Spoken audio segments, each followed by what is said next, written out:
Salam əziz həmvətənlər, artıq bizim yardımımız tam hazırdır. Maşın birazdan Lerik istiqamətinə, Alnı kəndinə artıq üst tutur.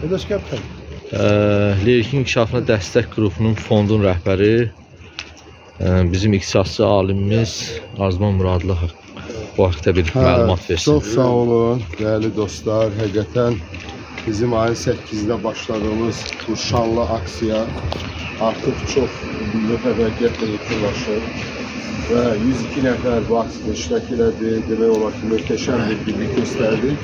5675 manat pul yığıldı və belə məsləhət oldu ki, həmin pulu biz material şəklində göndərək. Həm material rayonda baha olduğu üçün, həm də burada ucuz alabildiğimiz üçün, həm də orada pərəkəndəlik olduğu üçün biz belə bir qərara gəldik.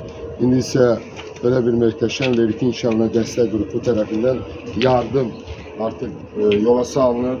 Materialın demək olar 90% alınır. Təşəkkür edirəm bu aksiyada iştirak edən bütün insanlara. Onlar çok möhkəm bir birlik göstərdilər, möhtəşəm birlik göstərdilər.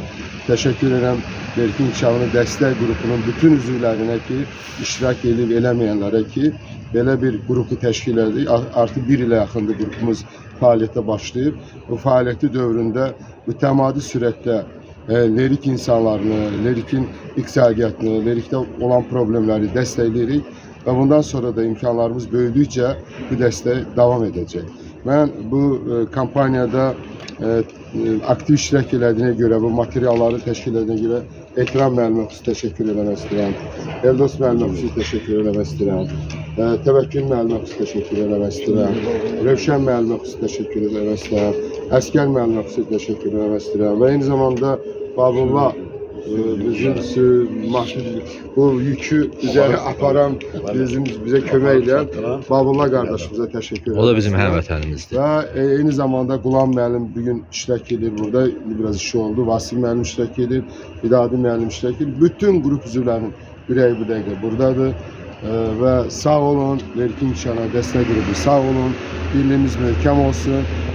Allah eləməsin belə pis günlərdə, ancaq birləşək. Biz ancaq həyatda nə qədər xoş günlər varsa da pis günlər də var. Yəni biz heç birimiz bundan sortalamamışıq. Həm şad günlərdə birləşək, həm də belə günlərdə birlik göstərək. Aynı 27'si Lerikin inkişafına dəstək qrupunun bir illiyidir və hamımızı ora dəvət edirik. Təşəkkür edirəm. Sağ olun dostlar.